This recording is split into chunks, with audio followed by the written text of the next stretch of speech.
powered by Reviting, streaming from the Reviting Digital Studio. It's the David Daily.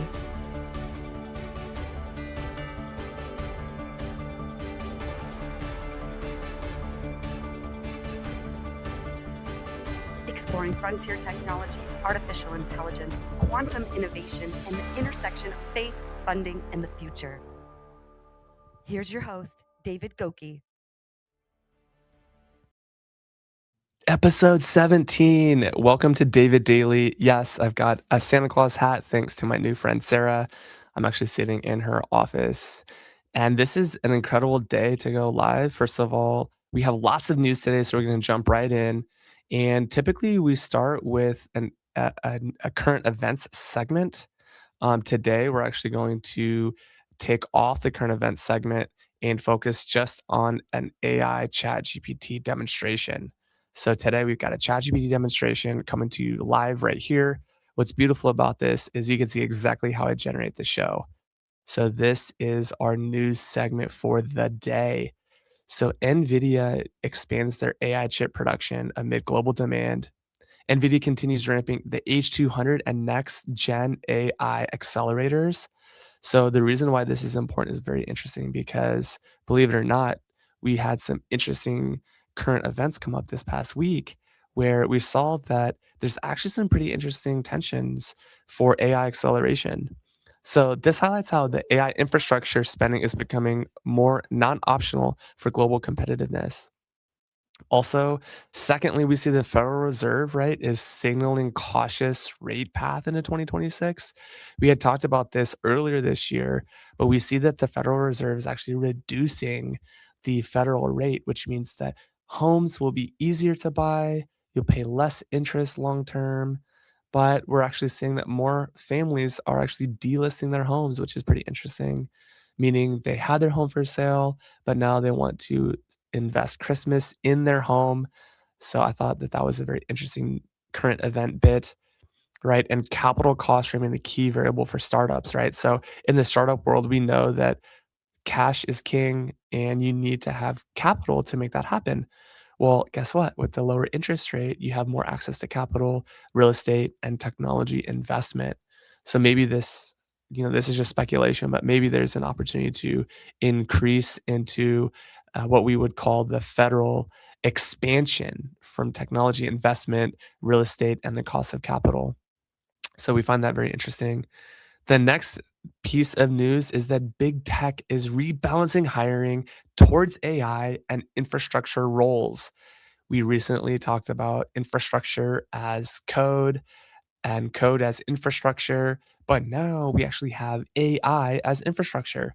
So we could see companies like Google, Microsoft, and others are continuing to trim legacy roles. We've seen literally 30,000, 50,000 people let go, and now they're expanding AI, data center, and systems engineering teams, obviously reinforcing a skills based reshaping of the workforce. And that is actually an interesting tidbit.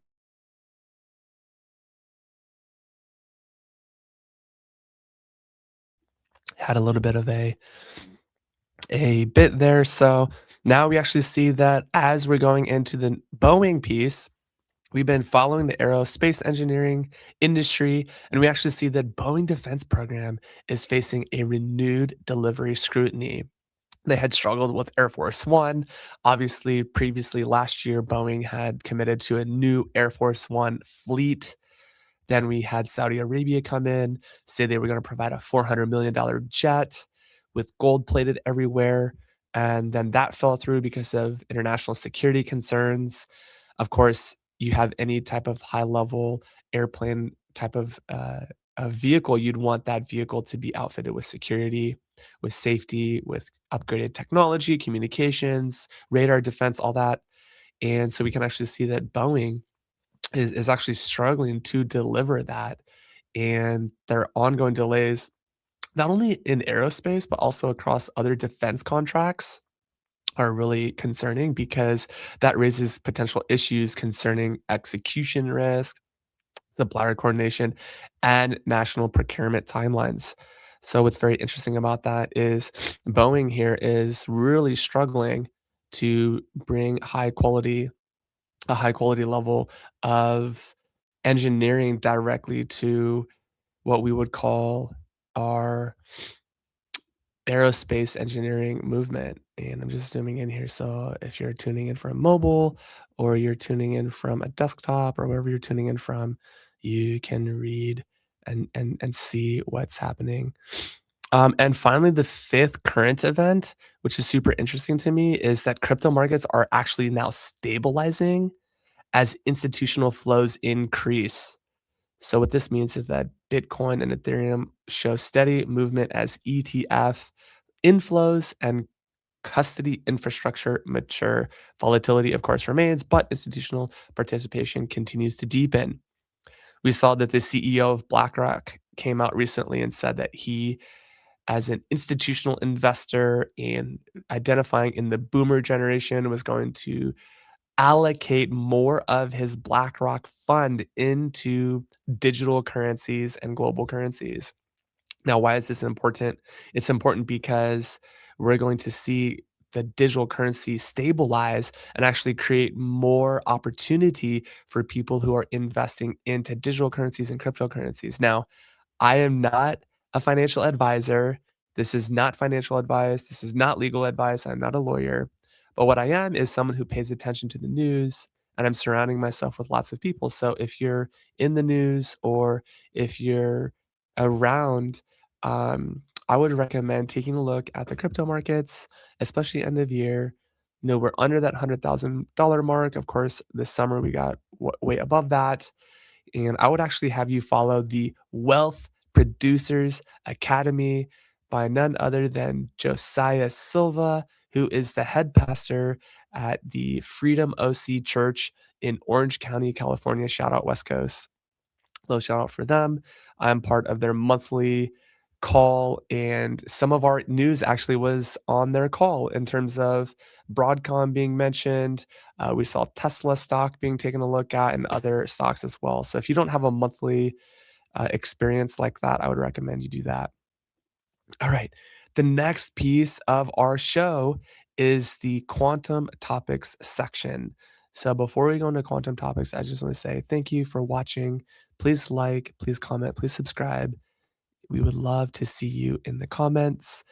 Share some bit of news that's relevant for you if that's interesting to you, and we can make sure that you get to see that every single day.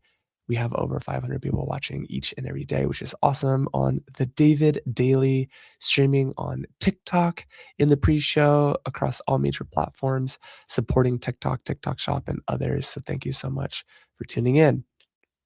All right. In quantum topics, we have some new quantum topics for the day. So, in terms of the frontier future, this is a quantum topic. We're going to learn this together. So, hybrid quantum classical systems. If you're looking to learn more about quantum, search this term in GPT, in AI, in Google, ask Siri, ask Alexa, because these systems are moving closer to enterprise pilots. That's right. Hybrid quantum classical systems are moving closer to enterprise pilots. Remember, we talked about that this week, where you have classical architecture like computers and data centers and networking and cooling. But then we have this new era of quantum, which is actually a cutting edge era of early technology. So we actually see that a lot of companies are testing quantum inspired optimization alongside classical compute. So just like we had hybrid on prem, off prem, we're also seeing hybrid quantum classical architecture. And folks, this is the bridge between today's hardware and tomorrow's quantum advantage. Hybrid quantum compute with classical systems is the bridge between today's hardware and tomorrow's quantum advantage. You want to be part of the quantum advantage if you're anything in tech. All right. The next aspect that we want to talk about in terms of quantum topics is error correction milestones improve qubit reliability. This is huge, folks. We're talking about research labs reporting incremental gains in error mitigation and readout fidelity. These small wins compound towards scalable systems. We already talked about Amazon's quantum system called Brecker, looking at the last mile and how quantum can effectively deliver gifts and Christmas presents this season. We're very excited about that.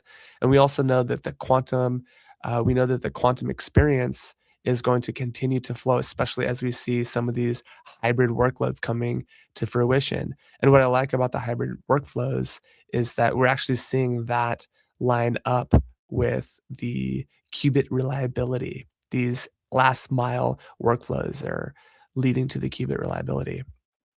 The third topic is that quantum networking experiments are expanding globally. This is the third quantum topic, if you're following along, third quantum topic.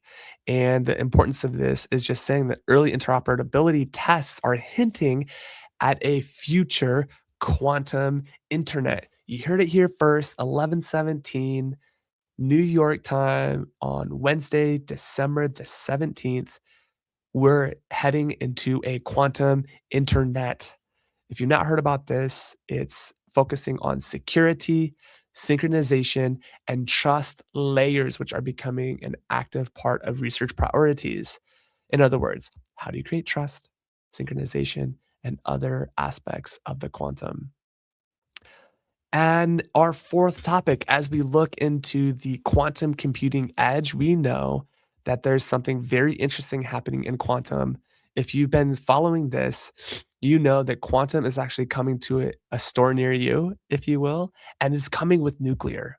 What that means is that the nuclear technology today is running at a rate that's incredibly advantageous, and what we see here is that AI workloads are surging. Nuclear energy is increasingly discussed as a long term solution. We're seeing quantum be part of energy sources and both modular energy sources, which are so incredibly important for workloads to be successful. And we also see that we actually have the AI workload surge. Nuclear energy is increasingly discussed, right, as a long term solution for quantum AI and infrastructure altogether. So that's an important aspect of what we really care about in the quantum ecosystem in the quantum space. And that's our little bit of our fourth topic. Finally, we actually have our fifth topic, which is our fifth topic is quantum talent demand is outpacing supply. So what exactly does that mean?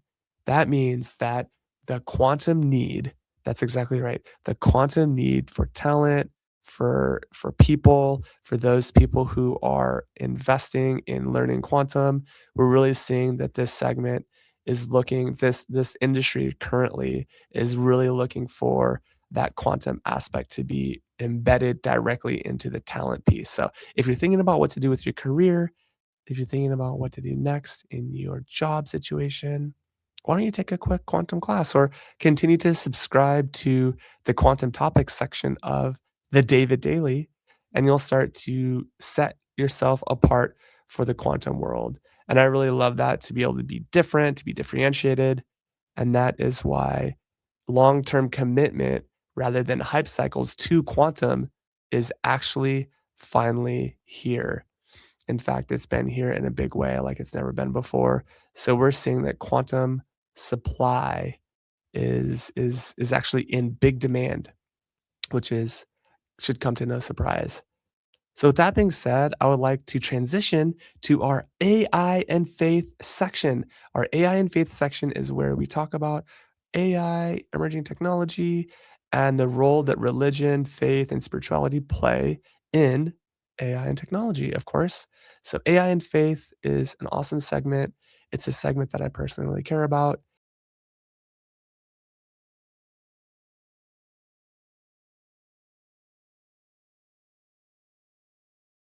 Structure. We love seeing AI as infrastructure here.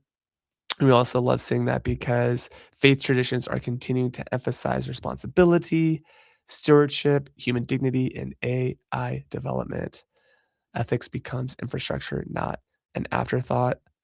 We also see that in other news, we see that shared values across belief systems are emerging, right? So Christians, Jews, Muslims, Buddhists, Hindus, and secular thinkers are increasingly focused on human-centered AI principles. We knew that this would happen. We were actually leading it on the AI and faith front. We cared deeply about the AI and infrastructure coming to fruition. Third, we see automation reframes work, but not purpose. So, what we mean by that is simply that when we look at the ecosystem and what's in the ecosystem, we're seeing that actually AI is changing automation and tasks, but not your meaning, not your calling, and not leadership. So, good news, folks. Leadership remains at the center. Again, leadership remains at the center of your day to day work, and AI will never take over that. Our fourth major topic is discussing the role of wisdom and how important it is to have wisdom over speed. And actually, wisdom over speed is exactly what's going on, where faith rooted perspectives remind leaders that not every capability should be deployed simply because it exists. Isn't that right, chat? It should not exist without wisdom, right? So we need wisdom in our ecosystem. We need wisdom in the way that we work, the way that we play. And that's an important AI and faith concept. Finally, leadership clarity in intelligent systems is the fifth piece. We love to see leadership in our AI systems. We want to see that regularly in intelligent systems, especially as AI grows more powerfully. More clarity becomes a competitive advantage and not a limitation. So, with that being said, we're going to cut back to the main full screen. And today we're going to do a very special Beyond the Bag segment as we go back into full camera here. And thank you so much for all the people watching across all platforms. I see that we've got Eileen on Instagram. Amazing. Thank you so much. We've got some folks tuning in on LinkedIn. Thank you so much. Really appreciate you tuning in from LinkedIn. We also have YouTube live. We have Twitch live. We have X and Twitter live. We have Instagram live. And we have Kick live. And did I mention TikTok? TikTok fam, where you at? Thank you so much for joining, for watching. This will get cut up and go into our daily news segments today. All right. So finally, I have my favorite segment as we wrap up this little gathering together called Beyond the Bag. It's my favorite segment as a full-time traveler. I share what is in my bag. So here's my bag. It's a little Herschel bag. It's got technology and stuff in it. And today I have my passport. So here is my passport. It is a passport case. I'm not going to show on the live stream because I get a lot of trouble for showing my passport on live stream. But if you have a US passport, go get your passport updated. All right. If you don't have a US passport, it's so easy. You can go to Staples or you can go to a UPS. You can go to the post office box.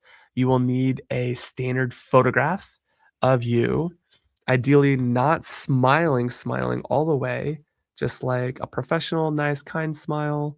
I have an example here from my Vietnam visa when I went to Southeast Asia, but just like a little photograph, kind of like this, where you look like you could be, I don't know, part of the CIA or an FBI agent. It's kind of funny. But you have something that's like very simple. And then once you have that simplicity there, you can take it to like a Staples, an Office Depot or an Office Max or any other place near you and focus specifically on that show, showing your ID and getting your passport ready so that you too can be a global traveler. So if you want to be a global traveler, go get your passport, get it updated. I have had a handful of conversations where many people, including family members, do not have a passport. So get your passport updated. And that is my Beyond the Bag segment for today. As we close, I just want to say thank you for watching and tuning in. I really appreciate you doing that. And I'm just going to say if you're wanting to get onto the show, please scan this QR code that I have up on TikTok. We have a TikTok stream that you could scan the QR code, get embedded into that. If you're on any other major platform, just go to my website, which is right here. I'm gonna have it scroll across the bottom. You can take a quick screenshot of it. It's actually gonna scroll for an indefinite amount of time. So you can see this actually guest.thedaviddaily.com. We wanna have you on the show, and I'm very excited for tomorrow because guess what? Tomorrow we have another guest. I'm so excited, so wonderfully excited for this. It's going to be such a good guest. I'm going to pull up the details here, maybe so we can look at it together. And so tomorrow on December 18th, episode 18th, we have Neil Shahota. Neil Shahota will be joining tomorrow on the show. And remember, we're focusing on anyone who cares about funding, care about faith, and care about future tech. So Neil Sahota is with Acusa Advisory. He's an advisor in emerging technology. He has personally invested over $250,000 with the focus in AI and machine learning. Specifically, he's discussing early stage investing. He's a strategic advisor. He cares about AI and faith integration, and he's an accredited investor with over 250K invested in his lifetime. Neil, we're very interested in hanging out with you. Looks like we're going to check out his LinkedIn profile, scan the QR code, go to the website, get onto the show. Neil Sahota right here from Irvine, California. Looks like we have 38 mutual connections. So, Neil, we're excited to have you on the show tomorrow. It's going to be so good. And I just know that if you're a follower of God, if you're feeling blessed, if you don't follow God and you want to know more about faith, I'm sure Neil will have a perspective. Looks like he is an IBM master inventor, a United Nations advisor and author, a keynote speaker, Tech Coast Angel. Love that. He obviously has been on many shows before, including YouTube.